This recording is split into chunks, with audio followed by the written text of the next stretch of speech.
Chapter 17. The Eternal Servitor.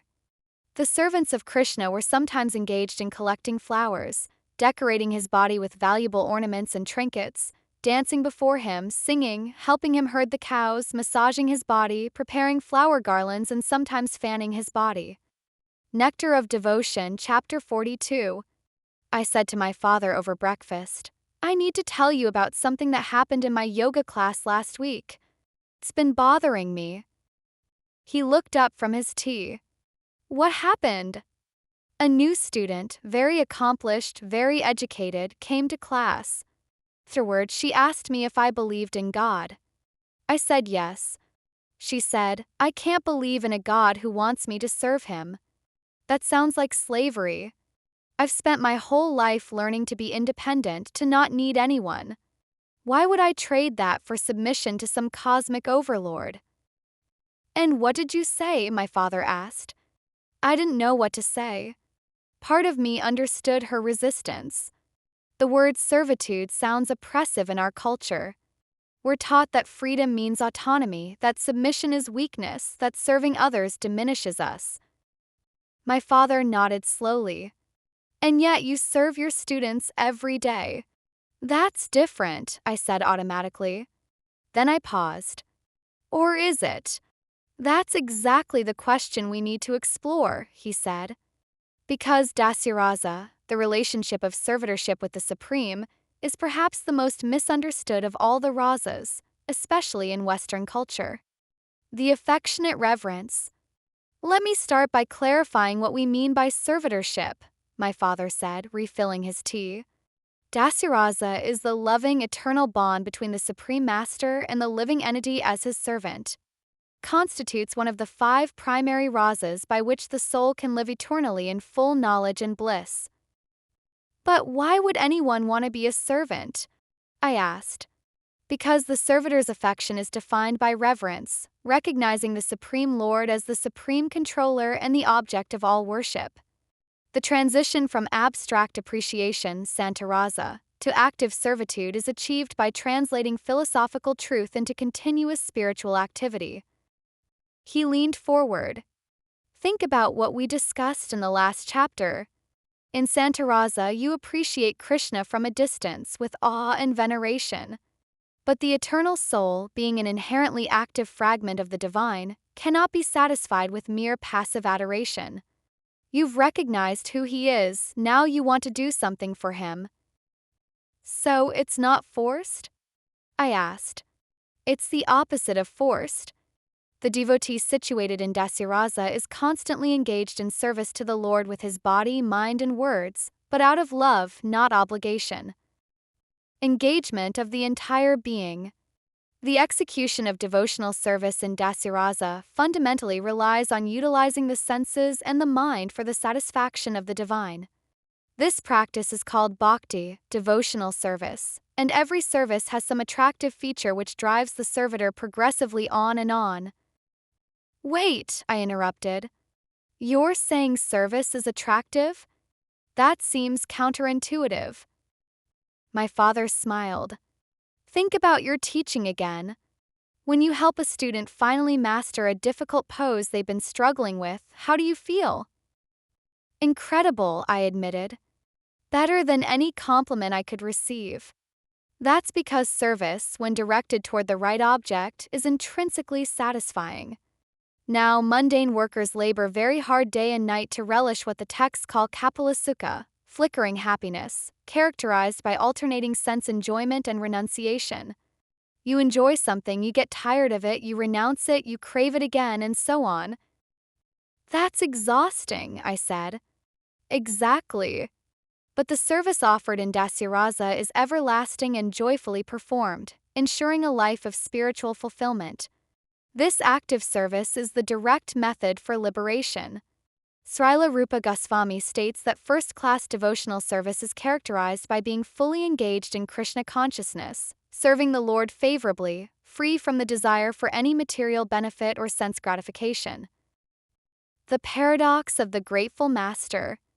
"Now we come to something that will completely transform your understanding of servitorship," my father said, his voice taking on excitement. The relationship established in Dasyarasa introduces a stunning paradox. The Supreme Master, who is the cause of all causes and possesses all opulences, willingly allows himself to become indebted to his servitor. Indebted? I repeated. How can God be indebted to anyone? Through love. Krishna possesses the quality of being grateful, taja, a person who is conscious of his friend's beneficent activities and never forgets his service. Though he is the supreme controller whose orders cannot be neglected by anyone, he subjects himself to the affection of the devotee. Bound by love. My father found the passage and read, when Draupadi cried out to Krishna in distress with the words, "He Govinda." This call for him has put me in her debt, and that indebtedness is gradually increasing in my heart. He feels indebted because she called his name? I asked. Yes. Krishna declares that anyone who is constantly engaged in addressing the Lord and his energy, such as through the Mahamantra, immediately attracts the attention of the Lord, who always remains obliged to him. My father set down the book. Do you see what this means? This reveals why devotional service is considered rare and highly valued. Krishna can easily offer a person material happiness or even liberation. However, he does not agree very easily to award a person engagement in his devotional service. Why not? I asked. Because the service is so transcendently potent that the Lord himself becomes purchased by the devotee. Krishna willingly becomes obliged to the loving spirit of the devotee, not exactly to the service rendered, but to the love behind it. So it's not about the quality of the work, I said slowly. It's about the feeling. Exactly. 'Cause Krishna is all good, his dealings with everyone are always good. His willingness to be bound by the servitor's love proves that devotional realization is superior to all other pursuits. In any other master-servant relationship, the master holds power. In this relationship, the servant holds power through love. I thought about that for a long moment. So when that student asked me if I believe in a God who wants me to serve him, the premise was wrong. It's not that God needs our service. He doesn't need anything. He's complete. But he allows us to serve him because it's what fulfills us, and because he reciprocates our love by feeling grateful for it. That's the paradox. The master serves the servant by accepting the servant's service. The unflinching dedication. But service isn't always easy, I said. What about when things go wrong? What about when you're trying to serve but you keep failing? That's where unflinching dedication comes in, my father said. To advance to the perfection of servitude, the devotee must strictly adhere to the regulative principles of devotional service. This includes continuous purification of the heart and the elimination of the seeds of sinful desires. Cessation of sinful reactions.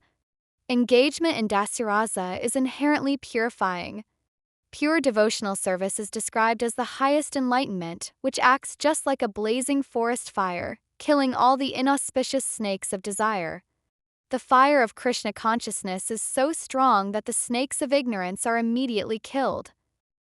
We talked about this before, I said. The removal of the desire seed. Yes. A person engaged in Krishna consciousness without doubt becomes freed from all contaminations of material sinful activities. This is because devotional service is the only way to become 100% clean from all the reactions of sinful activities. Unlike Vedic ritualistic activities, charity, or austerity, which may give temporary relief, devotional service removes the desire seed itself. Protection despite faults. But here's what's truly merciful, my father continued. Once unflinching faith and dedication are established, the protection of the Supreme Lord is guaranteed, even when we fail. He read carefully. If a person has completely engaged his mind, body, and activities in the service of the Supreme Godhead, but externally he is found to be engaged in some abominable activities, these abominable activities will surely be very quickly vanquished by the influence of his staunch devotional force. So even if you mess up? I asked.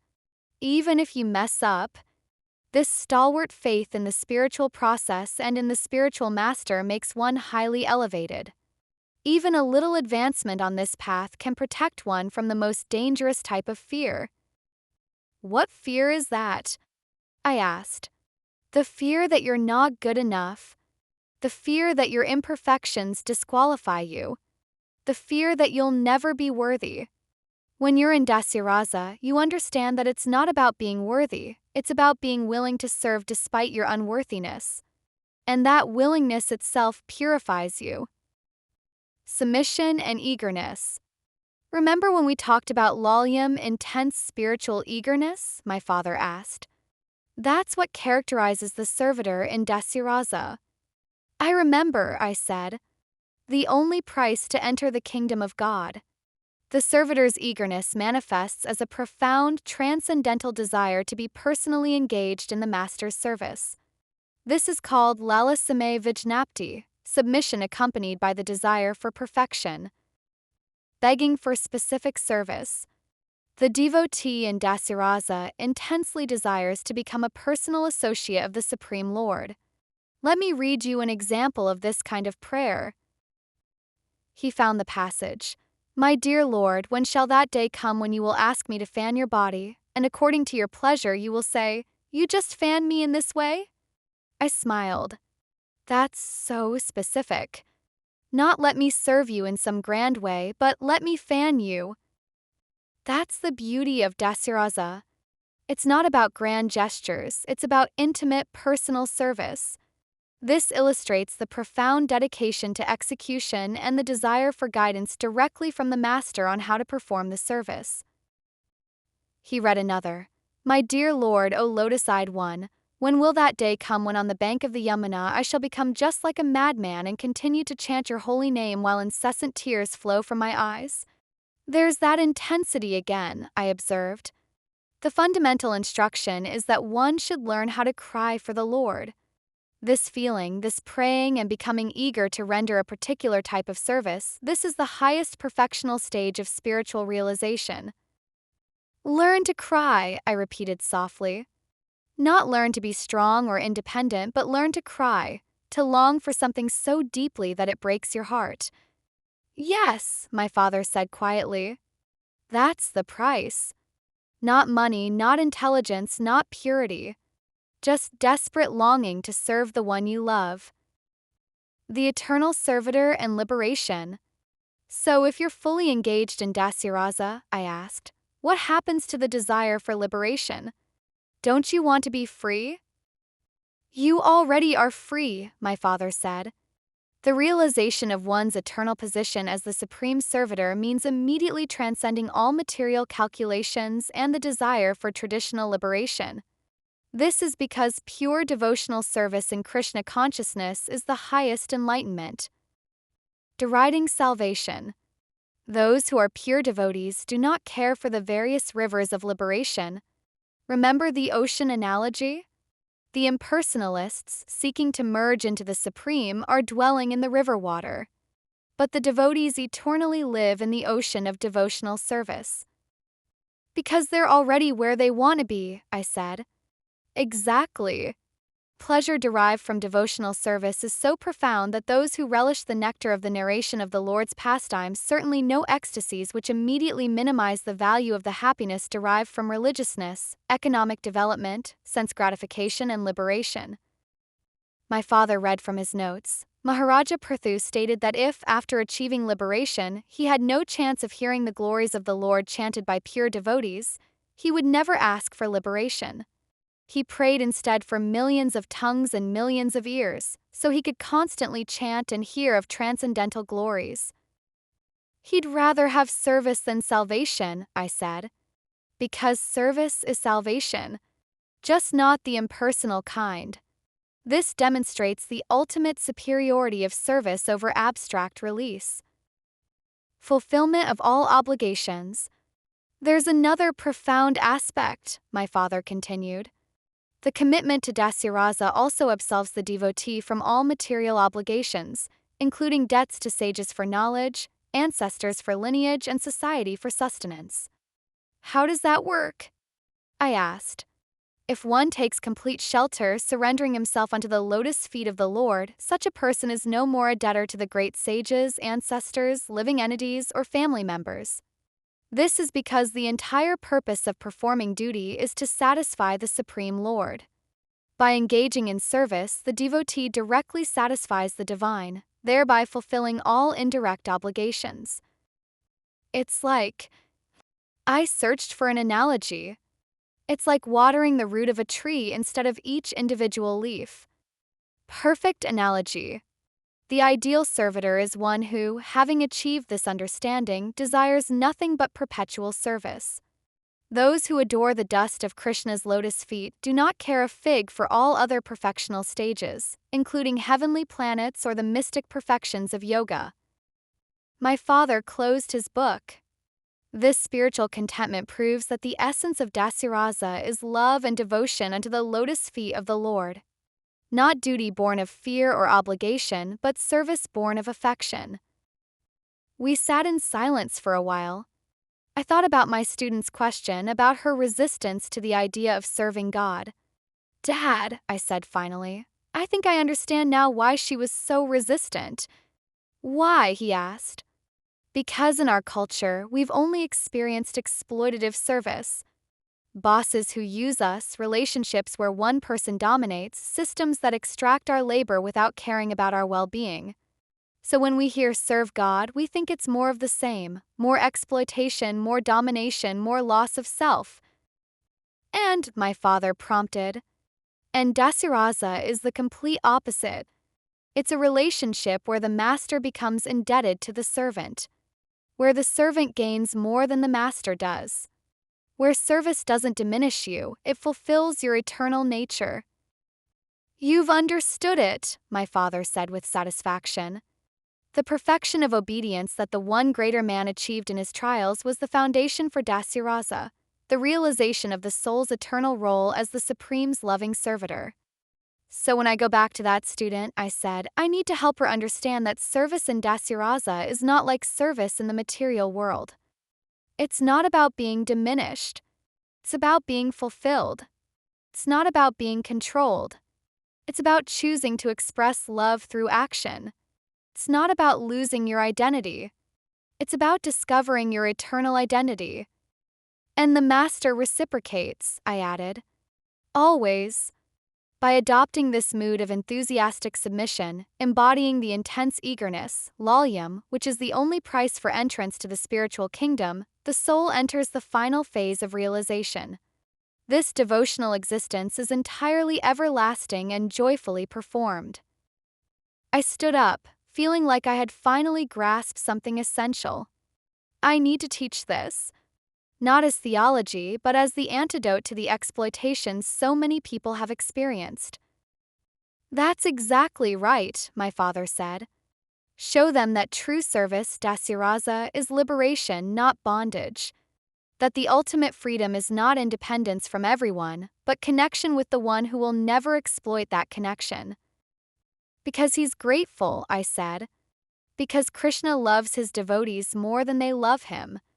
As I walked back to my car, I thought about all the ways I'd been serving without realizing it, teaching yoga, helping students, writing this book.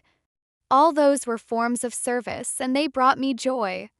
But what if I could direct that propensity toward the eternal master? What if I could serve not for recognition, not for income, not even for the satisfaction of helping others, but simply for the joy of expressing love through action? That was dasirasa. Not servitude. Service. The affectionate bond of duty, willingly chosen, eternally performed, joyfully experienced. And the master, grateful for every offering, no matter how small or imperfect. That was the paradox my student couldn't yet understand. But maybe, with time and patience, I could help her see it. Not as theology to be believed, but as a relationship to be experienced.